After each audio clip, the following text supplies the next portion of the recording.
breaking news, Taylor Swift's new album, The Life of a Showgirl, has arrived. Is it good? Colin and I, of course, we had a listening party. We were actually sick when it came out. A good album could have actually healed me, and then we wouldn't have needed antibiotics. But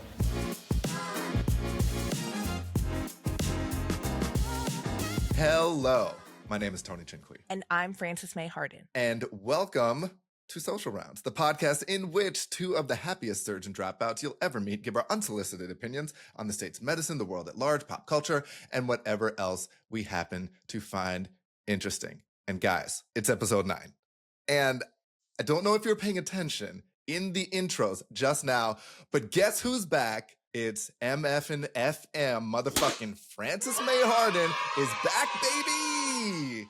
And if we had some welcome back music, we'd play that shit, but I don't think we have the budget, so I just want to say, I love seeing your face once again. How are you feeling? I'm so honored to be back in the studio with you, Tony.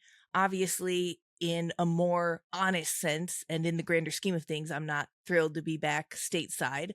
I will share, if people haven't noticed, if they can't see, I'm wearing a hat today. I thought she got a hat on. F is for motherfucking Frances Mei.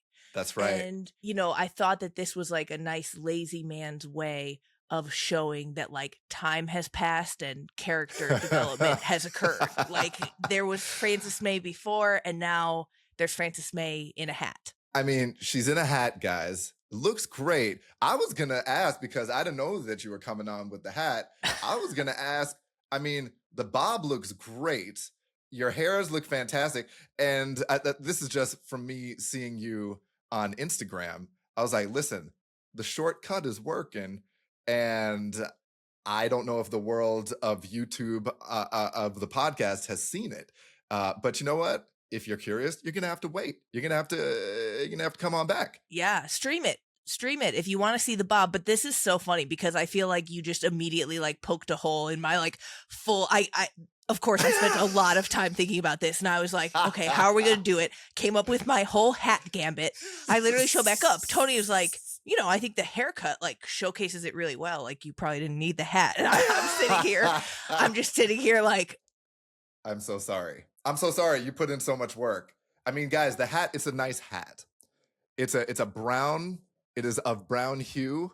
It's beautiful. It's like corduroy. And you know, and it's corduroy. It's warm for the winter. So it's gonna be great. She's doing great, guys. And I just want to say, I'm so happy you're back. But in your absence, the pod has grown. We have many devoted listeners who've reached out to me specifically to say that they love you, they love our repartee, but they're just like, I think Frances Mei is my spirit animal. And these are people who were unprompted by me to say like I wasn't like, hey, tell me good things about my co-host. They were just like, yo, Frances Mei rocks.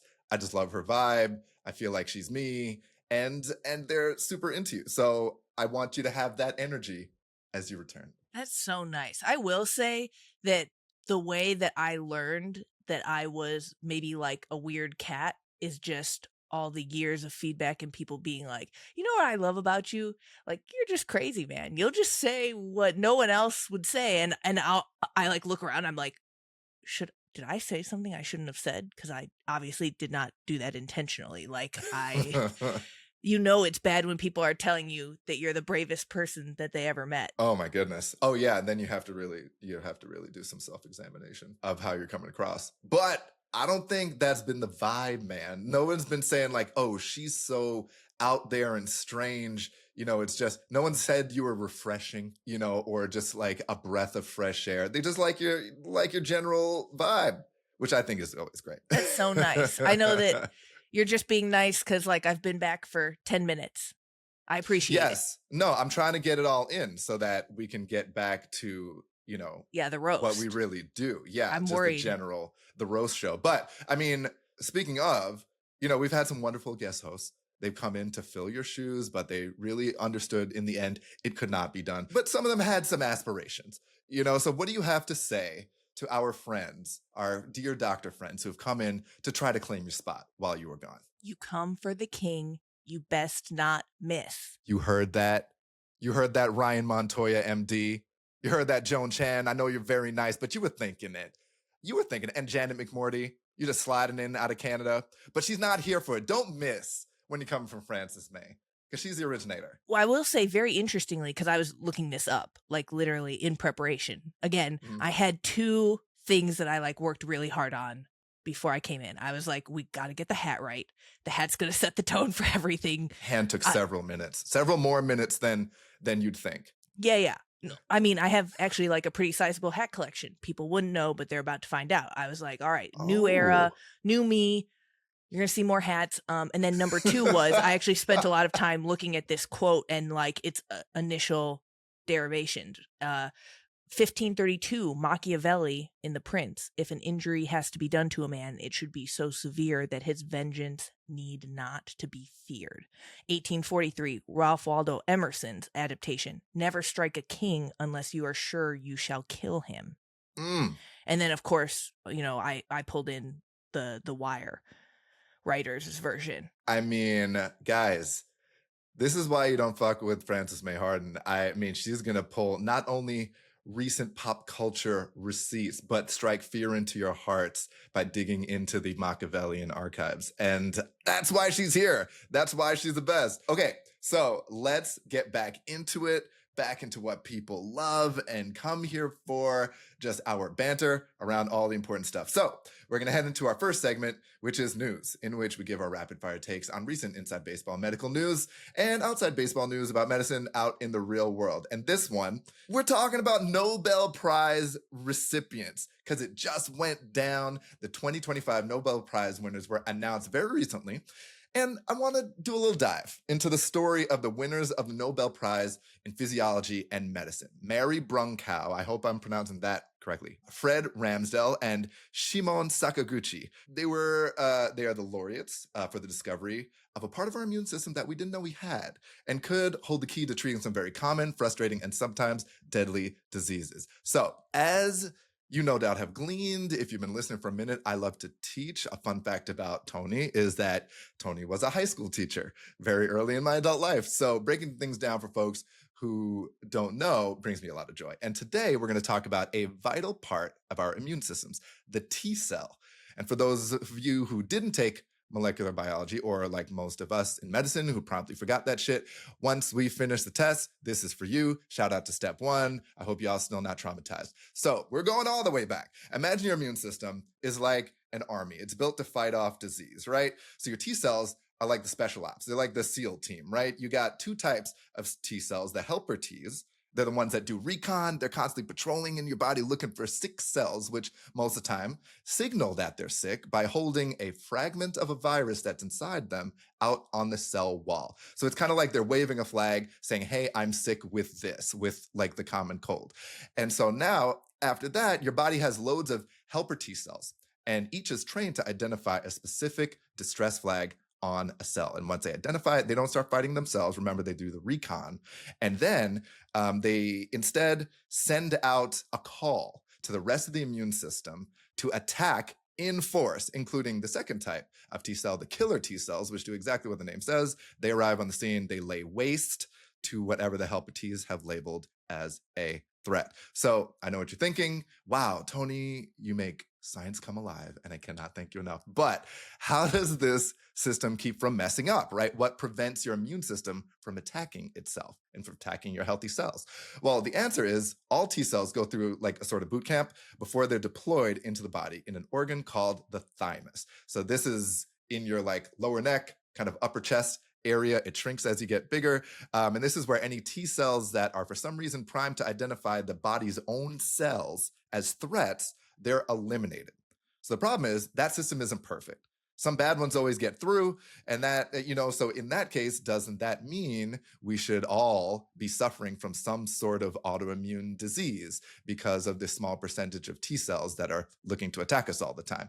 And, autoimmune means your body attacking itself. That's the background you need to understand how big a deal this is, right? This is where the work of the Nobel laureates comes in, because the combination and culmination of their decades of research resulted in the discovery of a third type of T cell, which if you were in med school when I was in med school, and probably when Frances Mei was in med school, you didn't really hear about.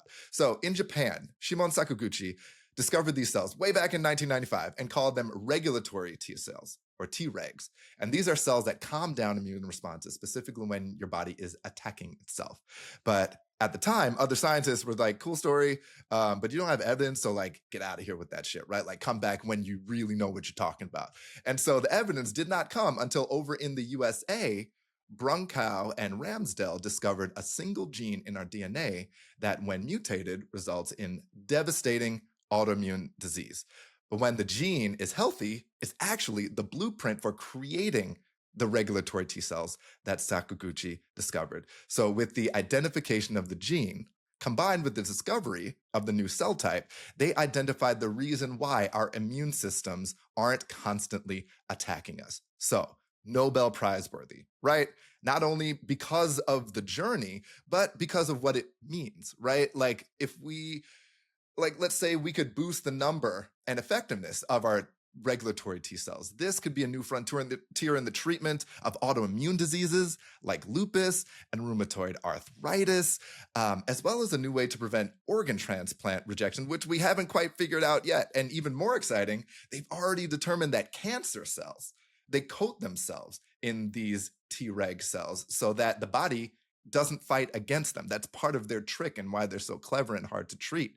But new therapies based on this research can target and disable those protective cells and can lead to your own body fighting off cancer instead of, maybe not instead of, but in addition to chemotherapy, but hopefully chemotherapy wouldn't have to be as intense. You know, it's just doing what we always hoped the body thought it could. So that was one of the more in-depth science corners we've done. I know, thank you for hanging with me, but I'm really glad we did this because it actually leads me to two really important questions. So Frances Mei, we did science. But if you coming off your sabbatical, you think about your life, your legacy, right? If you were to win a Nobel Prize for your contributions to the betterment of planet Earth, what would you like to win for?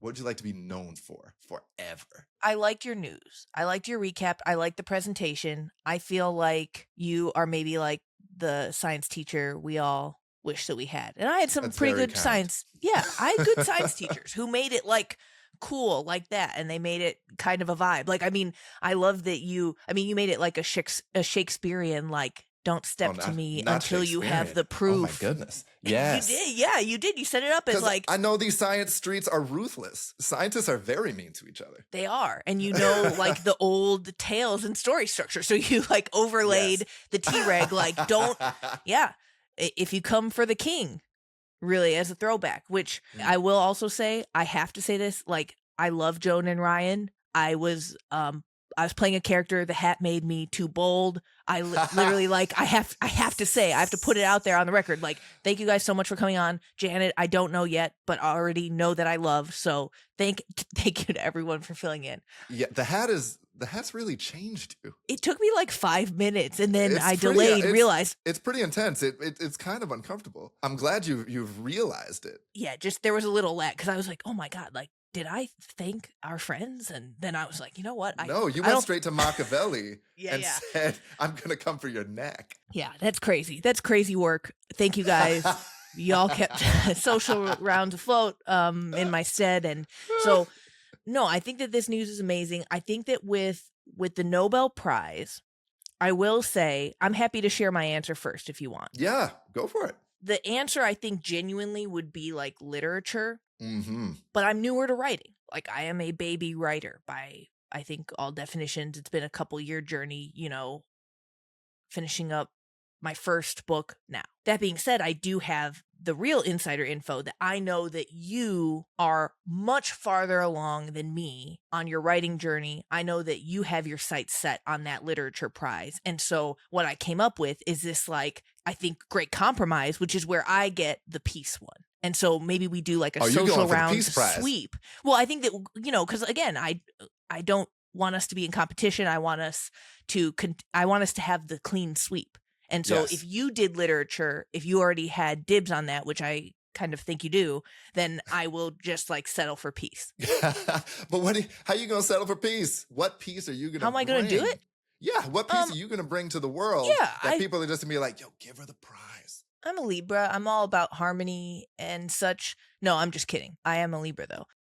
In Me terms of too. peace, That's why we get along so well. yes. Yes, exactly. What's interesting is I actually do view it as I work towards bringing more peace into like the healthcare industry specifically. I would actually argue that that's something I care about and that I'm trying to do. What's funny is that I get these accusations of like, you are caught. I mean, literally, older physicians, they write into me.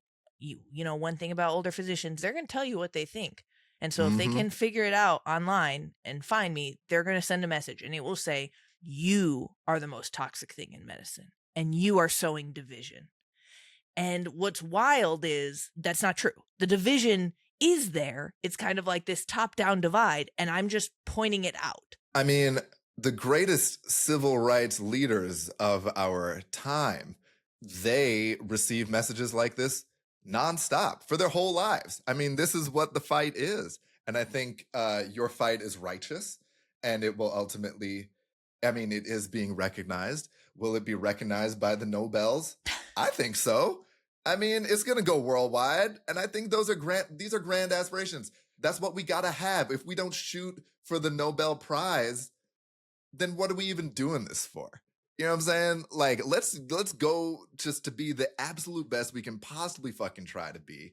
And if we come short of Nobel by some cruel twist of fate, which I don't think is going to happen, we're clearly meant for greatness. I mean, what we will have achieved along the way is going to be fantastic. It's about, the friendship that we built along the way. Friendships, the journey, guys, I think that's what it's about. It's also about winning, though. So I think that as far as, for me, the Nobel Prize, of course, I've already received the nomination from Frances Mei to win the Nobel Prize for Literature. And, I accept. I think that I'd be happy to take the prize for literature. I honestly, okay, pie in the sky. I'd love to win the Nobel Prize for something that I wrote that was like really fun, like a really good story, but also like had really strong themes of like self-acceptance and like fighting for it and embracing yourself, like warts and all, that, people all over the world would read and be like, oh shit, like, yeah, that's the one. Like I saw myself in that, this is someone who finally gets it. And it's all like packed in a package of a story about like wizards and dragons and vampires. Like that's what I want to write. Like the one fantasy sci-fi book, probably a YA book, we do it for the kids, but has these themes that are universal and, gets translated into 900 different languages. And, I win the Nobel Prize. I think that's reasonable. I love it. I see it. I would like to play a wizard in one of like the film or TV adaptations. I think that's, I mean, I don't want to, here's the issue I get into, being as famous as I am, you get people asking you for favors all the time. Before you even got the book written, I got to cast Frances Mei in my epic Nobel Prize winning novel. And I mean, yeah, sure, if I were you, I would forget who I had like promised all the roles to. I'd just be like, of course, man, got you. The film actually like it gets greenlit. The project is greenlit. 100 people come out of the woodwork there, and I'd just be like, man, that's crazy. We're gonna have to make like an army of wizards to like. Yeah, I didn't say speaking role, but I mean, you were hoping for a speaking role. I feel like I am being promised a speaking role and we're going to have documentation of it. So when like the litigious discussions you can bring occur, me to court. You can bring me to court if I'm just like, actually, this ain't the wizard. I have no memory of that. She's not the wizard lady for this story, guys. Yeah, like the lead wizard, like the Cersei level character. I'm just like, I got like Helen Mirren like on deck ready to be this wizard, but like Frances Mei won't stop fucking calling me. So I'm just like, I gotta deal with that. Yes. You'll be in I'm just giving you a hard time. You'll be in the movie. It'll be great. And it's gonna be the most important film of all time, just like your Nobel Peace Prize winning, journey for peace and medicine is going to lift you to heights that they're going to have statues of you outside of med schools. And you'll be like, please don't make statues of me. Like, that's not my vibe. But then they're going to put a fucking hat on it and it's going to blow your socks off. Then I'll look powerful with the hat. We'll I allow think it. so. Yeah, there are powerful hats in the history of statues. And I love it. All right, so look out for us, guys. We're coming for Nobel Prizes, and it's going to be great. All right, so now moving on to outside baseball news. All right, we're not even doing outside baseball news today. We're going straight into pop culture because there's breaking news, guys, which I know you already know, is that Taylor Swift's new album, The Life of a Showgirl, has arrived and has sold like a bajillion copies. It's like her 15th #1 album. The only other artists to have more are like the Beatles. I think they had 19. And there was some sort of movie that came out the week it came out where you had like you would go to the movies and watch like music or something like that. I don't know. This lady's all powerful. But my question is, Frances Mei, is it good? I feel like you're just trying to rage bait me. I'm not trying to rage and bait all anybody. of our listeners. I know you're the fan in here. Yeah. Like, I don't know Taylor like you know Taylor. Okay, genuinely, Colin and I, of course, we had a listening party. We were actually sick when it came out because I had like just gotten back from Europe, but we did it. So I had a fever. I'm like diaphoretic. I'm just sitting there in my pajamas. And, so sure, did that color it 5%? Maybe. But like a good album could have actually healed me. And then we wouldn't have needed antibiotics. But I think that my big issues with it, of course, I concede that as a person who just already, we've mentioned, I'm not a huge fan of Travis. So if you really don't buy into Travis and this fairy tale, then the song about his dick is going to have little allure. I have questions about the dick song, but continue, yes. I think that as a longtime fan, this was easily my least favorite album, but I read every think piece on it. I thought that there were a lot of like really articulate, measured, kind, examinations of it. One was just this thought that like Taylor Swift with this specifically, she kind of like broke her own mythology.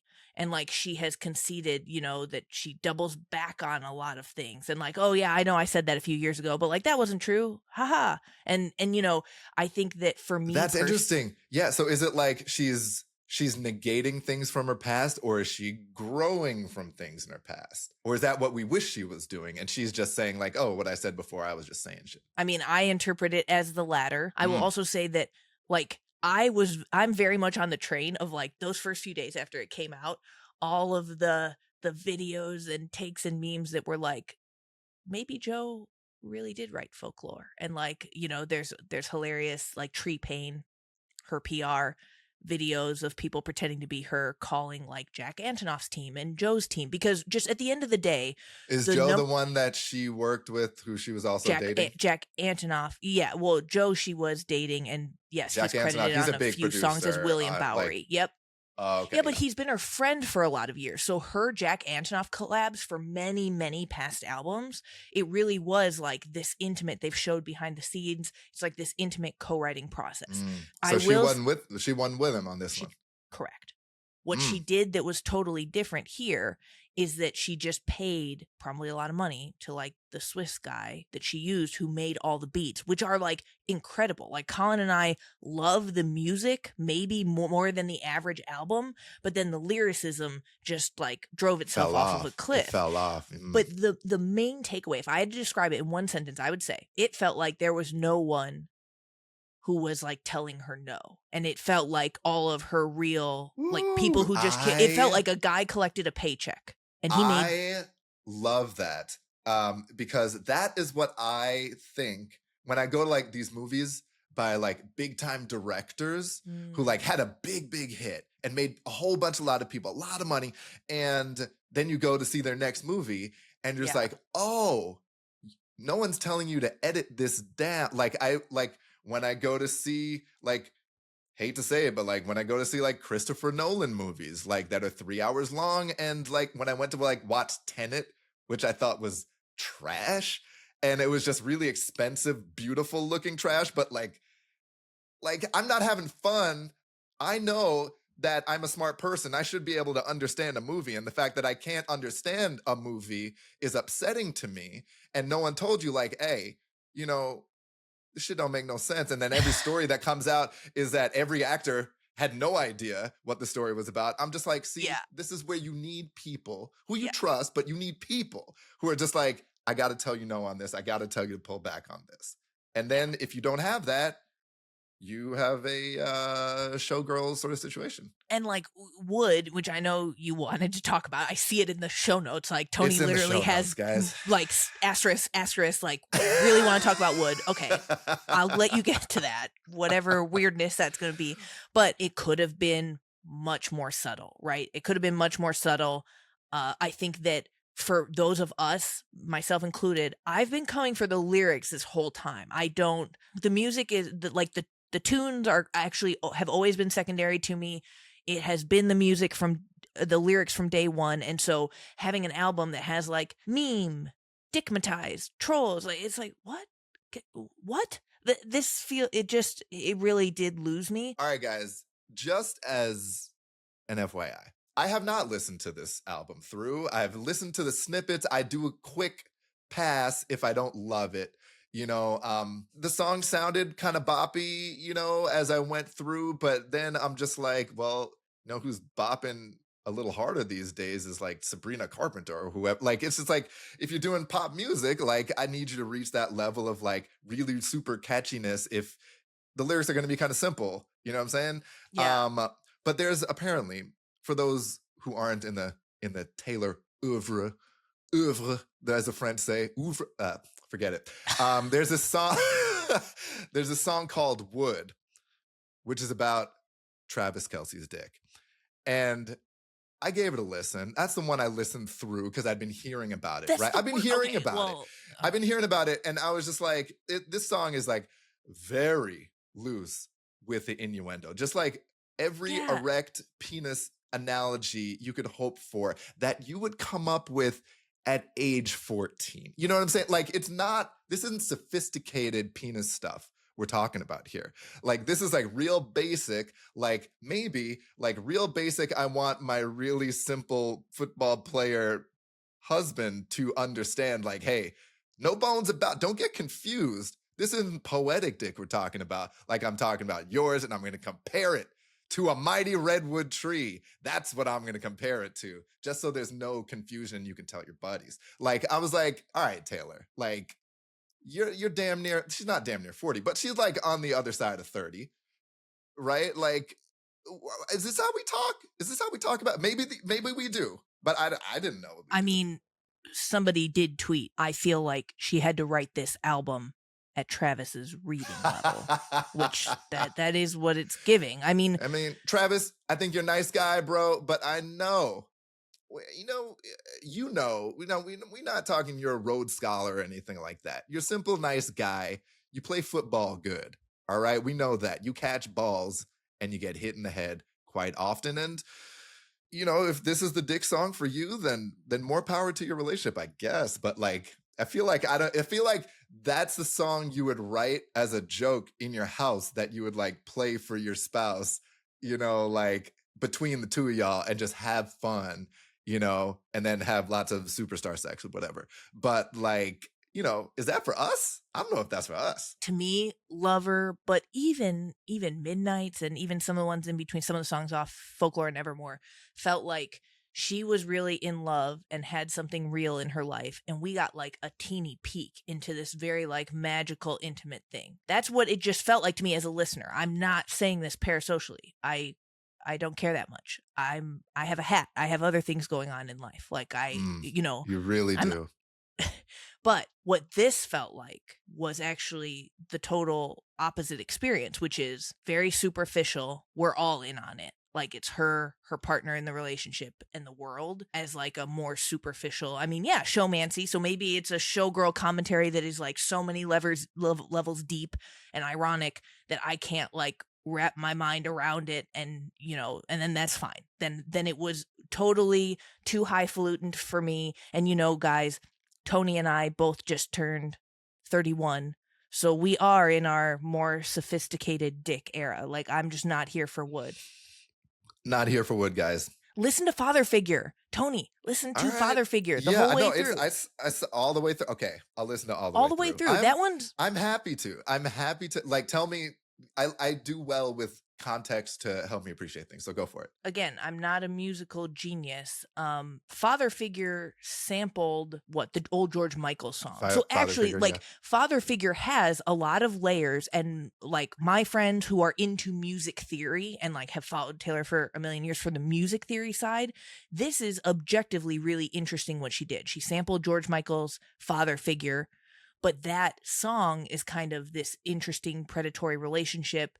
A lot of people have had fun interpreting like her song within that scope. I guess I like it. I like it because I just inherently like the messaging, and then I like the lyrics, and then it's great that from a music theory side, it satisfies those people. I still find it to be a beat. So I'm actually very pro Father Figure. I think it's a little Machiavellian, which is That's my where brand. you live. Yeah, that's where you like to be. I mean, I'll give it a listen. I worry. I mean, I don't know. I don't know how worried I am, but I guess my question is: are you worried that this is the start of the Taylor Swift fall off? Is it possible that because of like all these years of collaborating with other writers and stuff, that like now that she's released all of them, this is maybe the most Taylor Swift album that we've received in a long time, as far as honesty about who she actually is and what her talent level as a writer is? And is that what we're gonna have to deal with? That definitely hits upon like my fear, my concern. Mm. Exactly. Like I felt it coming through the screen. Right. I feel like you read my mind. I didn't feed him that ahead of time. I don't like send Tony my fears like nightly. No, but when Although it's time to hate on things, like we're mysteriously aligned. I just feel like there's also some interesting pieces out there. You know, you're the average of the 5 people you spend the most time with. Like, I get it. If I spent all my time with those people, I might also start losing my goddamn mind as well. I mean, maybe my vernacular and syntax would like completely change in a way that scares and horrifies my colleagues. But in terms of can she come back, I think that if she got different collaborators, people who maybe like cared more or could tell her no, felt comfortable telling her no, I think that would be interesting. But I will share, like, it's bad when one of my friends, probably one of my top 3 biggest Swiftie friends, like they're very all in.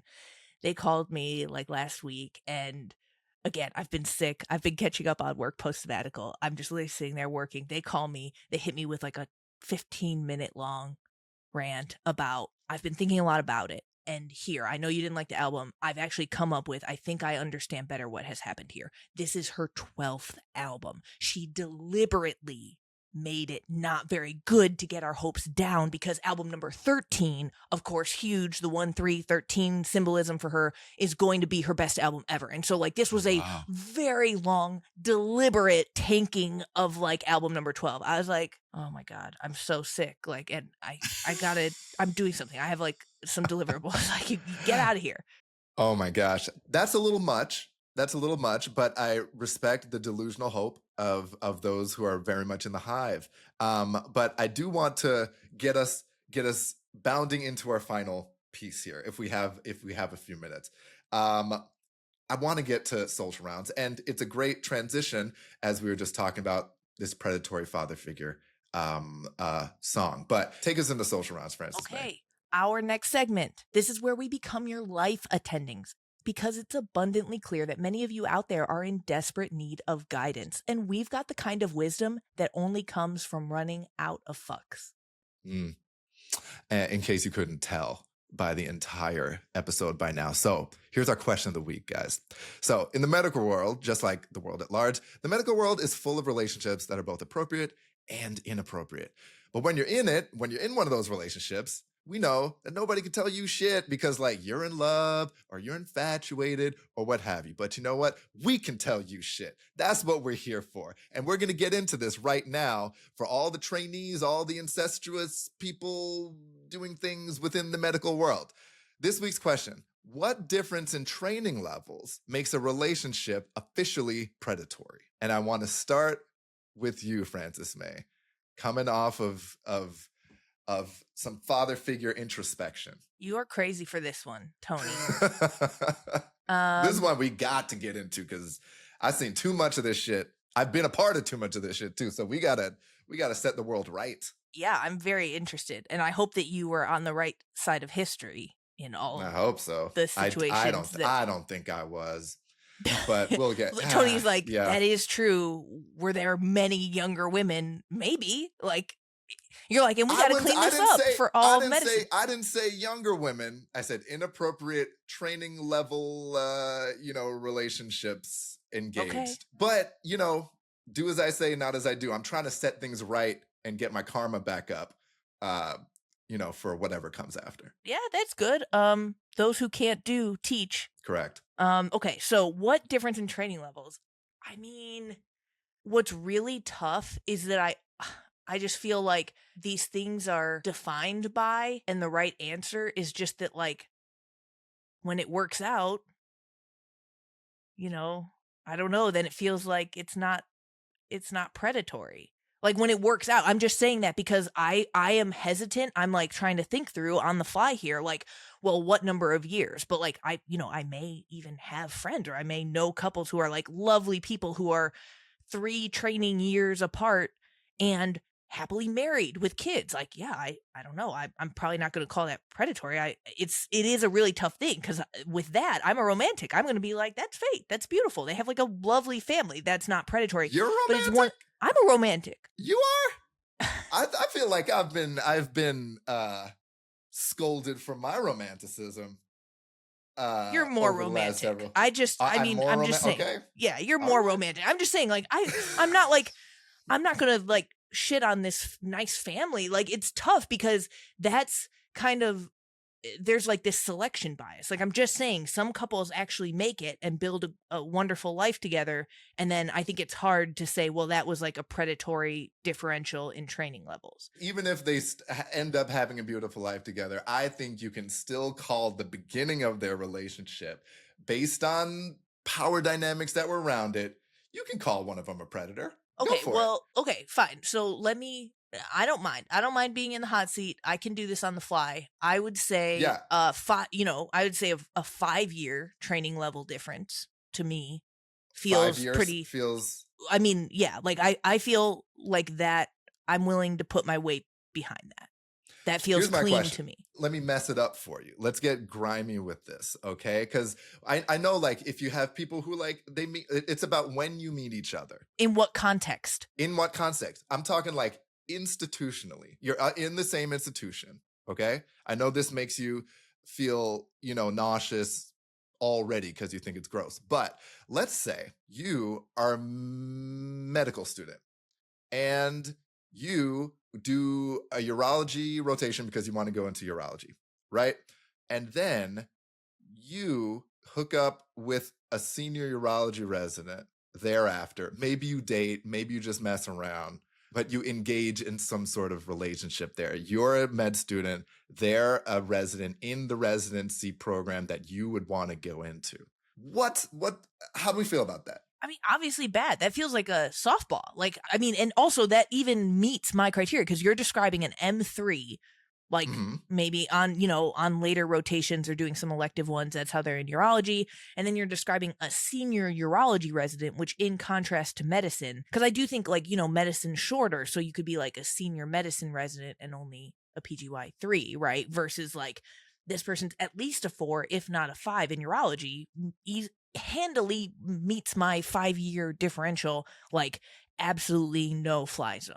But your differential is only based on years. Well, I'm just saying the training years. No, but I don't care about the training year difference. I think, because I mean, I know people who were in this situation, and I was just like, see, from the student's perspective, is that wise? Is that what you want to be doing? Is that how you want to be known within that department? Because they're going to talk about you.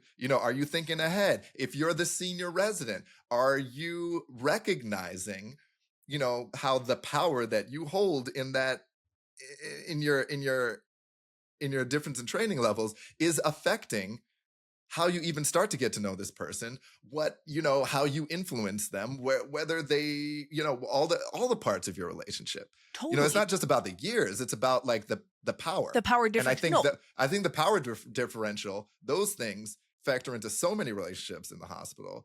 And regardless of the number of years, it's just like, I mean, personally, I don't like it. I totally understand your point, but I'm saying to like up the ante and like I think like more hit this point home, then don't make it that big of a, like, I totally agree with you, but we could literally, Tony, like, because I feel like you want to impress the point that it's not pure calendar year number. Okay, well, literally you could make it a new M4 and maybe a new PGY2. Like, what's funny about that situation, like, let's say the 2 is in urology. We'll pick that specifically because that means that they're still clearly very junior, 2/5 of the way through.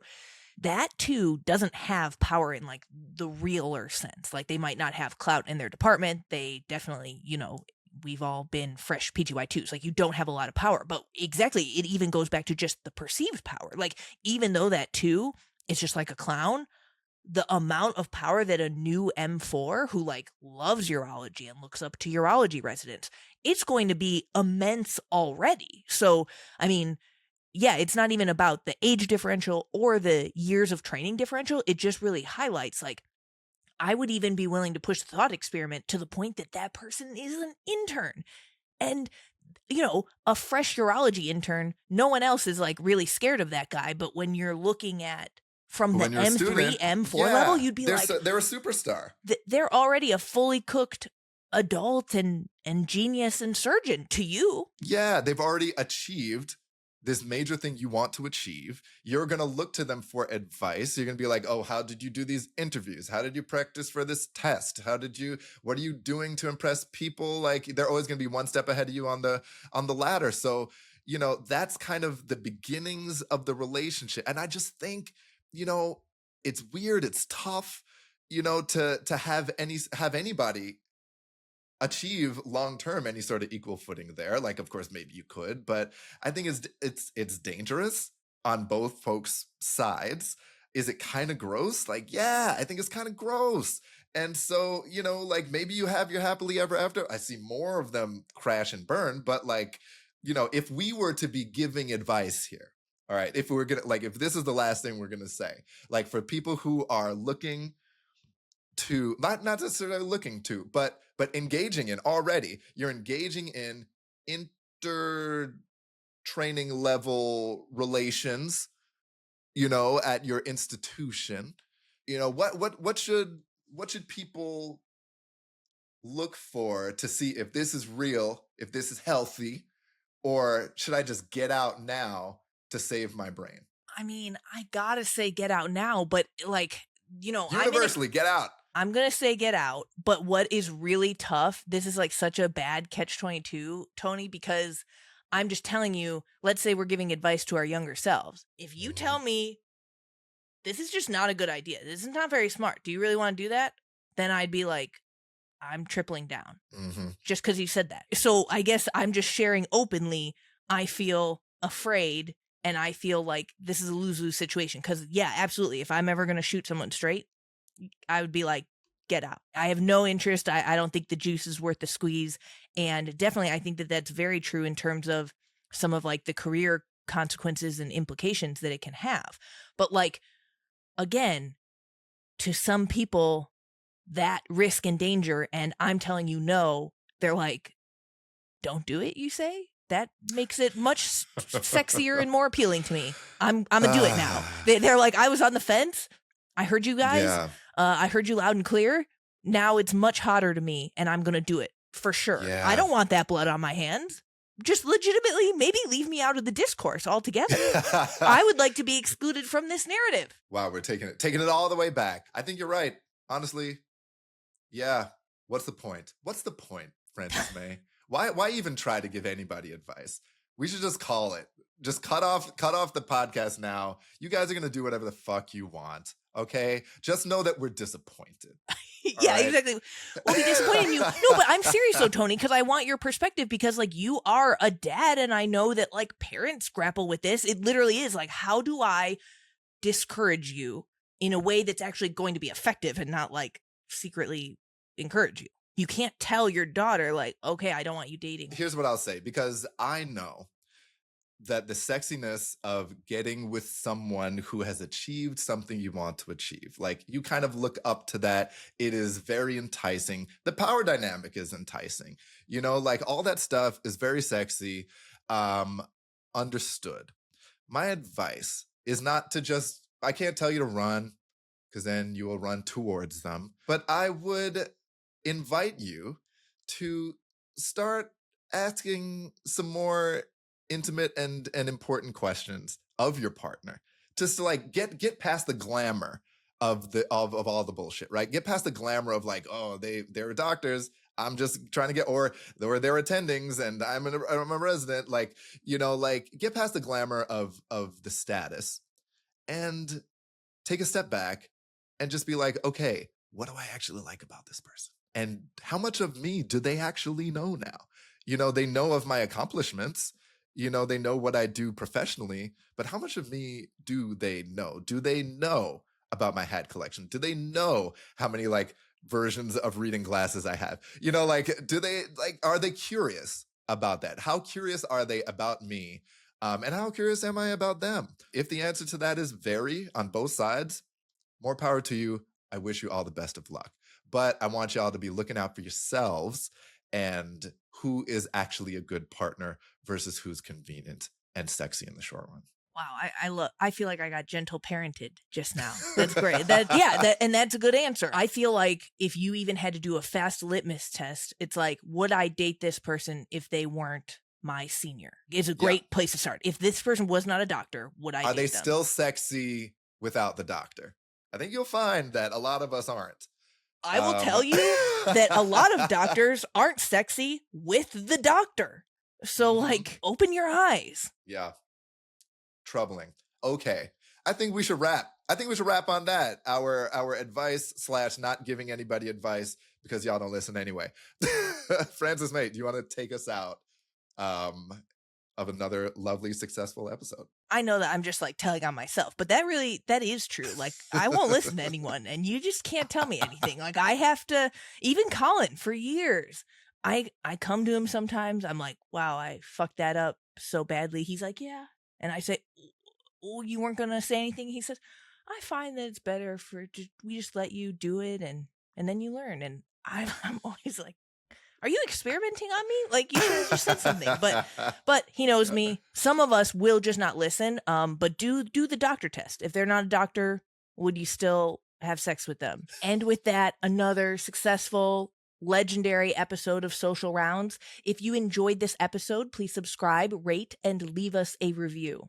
Check out our website, Hippocratic-Collective, for more shows and content like this.